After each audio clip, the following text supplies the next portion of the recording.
This is Dan Tortora here on Wake Up Call at the ACC kickoff with the commissioner of the conference, Jim Phillips. Jim, how are you? Great to see you, Dan. Great to see you. Fun time of the year for us. Absolutely. So obviously the world of a commissioner, pretty easy these days, right? With NIL, transfer portal, realignment, reclassification, everything that's been going on.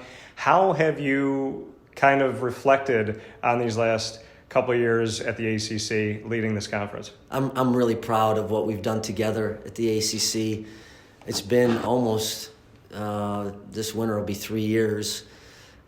We've had some great moments together. When you talk about just the success of the ACC competitively, 16 national championships the last 2 years, most of any conference, 9 this past year, most of any conference, second in CFP appearances of any conference, second in national titles in football.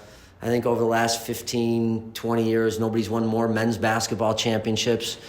It's really been an exciting time. And, you know, from a conference perspective, we've gotten distribution over the last 18 months across the country. It was one of the great pains that I heard from our membership as I traveled around about we have this great network and it's tough to get into certain places. We've been able to do that. We've just moved our offices from Greensboro to Charlotte, and there's lots of great upside for us to be in Charlotte. We remain a leader in the college football playoff and NIL, transfer portal legislation and all the rest of it. So I'm really proud of the staff. I'm proud of our schools, our ADs, our presidents and chancellors who have been really invested in this forward thinking and movement of the ACC. And when you look at, like you said, being proud of all the members involved, all these institutions, in a world where 10 years ago realignment shook us and then it just shook again with Oklahoma and Texas kind of starting everything off, how do you feel about, you know, the membership here and the schools that you have in a world where it seems like there's always kind of what's going to happen next? When's the next shoe going to fall? So how do you kind of look at the way that we're set up here in the ACC? Yeah, Dan, I feel really good about the ACC. I think our 15 schools are tremendous, 14 football playing schools. We've been really candid in our collaboration coming off some of our spring meetings, and so we're trying to address the financial gap that we face, but I feel good about our path forward, whether it's with our partner ESPN or our success incentive initiative kind of program. We're looking at some other things. And then you're always looking at your conference. You know, are there schools out there that would be available to come into the ACC? So you're never foreclosing on what makes your conference better. But overall, I feel like our conference is healthy. And as I just described, and all the successes that we're having, both in the classroom, out of the classroom, financially, exposure, where we're leading from an NCAA standpoint, I think ACC fans should feel really good about what's happening in the conference. And with that grant of rights that you have through 2036, do you kind of hindsight 2020 look back on that with everything that's been going on in realignment and say, thank God we have, you know, some structure here to hold on to what we have? Well, it came out after a turbulent time of some, defection of a school, the conference, and some volatility across the country. The ACC certainly had grown, etc. And I do think it gives you some strength in knowing that you're going to be together and that you have schools that are like-minded, that are working together in order to make sure that the ACC remains healthy and vibrant now and into the future. I know you and I have spoken about the importance of relationships before and building them and having strength in them and checking in and seeing how people are. When you have these 15 member institutions, 14 in football, what have you done to kind of make sure you're fostering and building and creating those avenues of open conversation and being candid in a world where everything's changing? How important is it for you as a leader to kind of put your feet on the ground and go out to these schools and speak with presidents, speak with ADs, and obviously kind of see where they're at and what their thoughts are and be able to have that dialogue? Yeah. Staying connected to the membership, to your point, is really important. And there isn't a day that goes by that I'm not reaching out or our staff isn't reaching out to one of the members, if not all the members.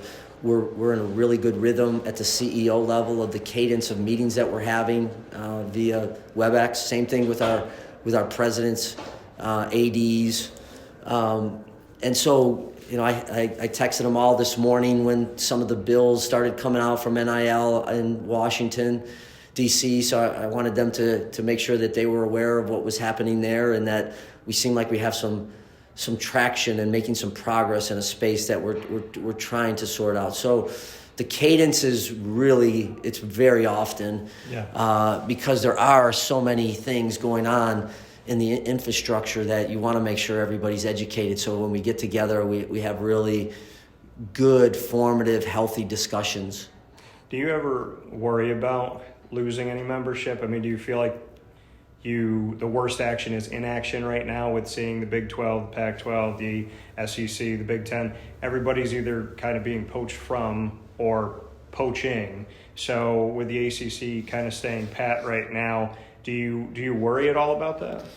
Well, we're looking at anything that makes the ACC better, right? And to expand, just to expand, unless it makes you better, I don't, none of our presidents believe in that. And so we continue to keep all options open. We really do. And maybe because there's not a lot of a narrative coming out of the ACC, you think that we're just kind of standing pat. That's far from really the truth. As we look at, again, the availability and what would make our league stronger. And again, just adding schools to add schools, I don't think anybody's interested in doing that.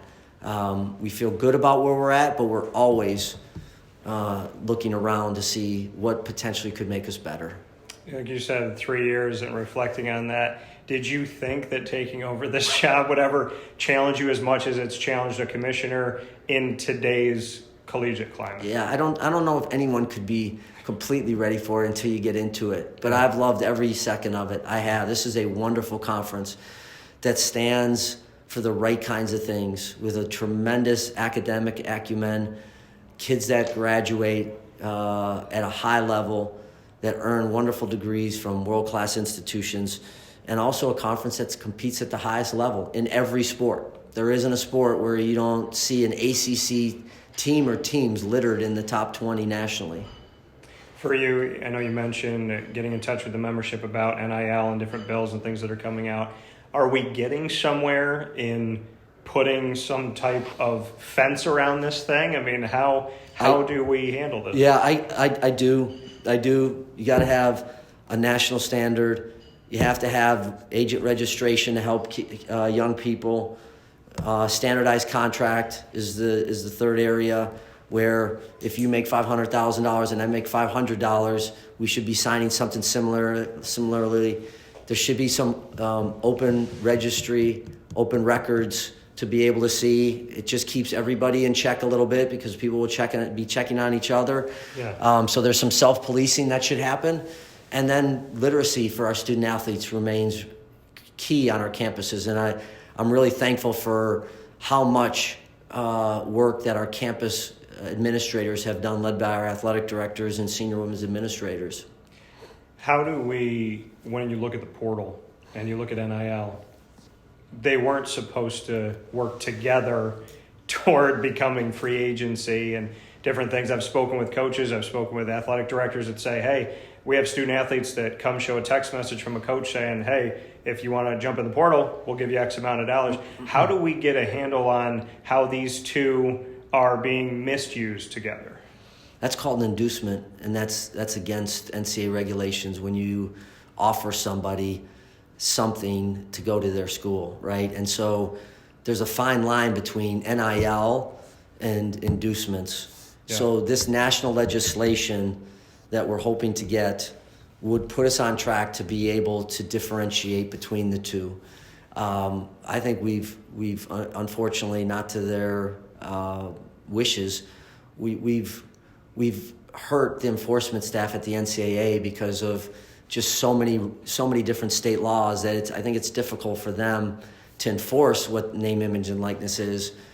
A step in that direction of getting some of this system flushed out and getting some of that sinister activity out is with a national standard and then a rigorous enforcement group that holds people accountable to doing the right thing. if you have the ability, the name, the image, the likeness in order to monetize it, you should be able to do it. But just to say, hey, come to my school and be part of this collective, I think you've crossed the line. Yeah, and before I let you go, I mean, how would you define the ACC right now as we sit here today? Vibrant, growing.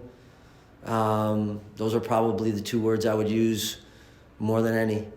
And favorite kind of maybe mantra or something you connect to, some advice that maybe you took from the past that comes back to you now as you are a leader and constantly being looked at. I mean, when you're sleeping, somebody's reading about the ACC or typing about the ACC. So do you have something that you can reflect on and lean back on to help you in these tough leadership moments?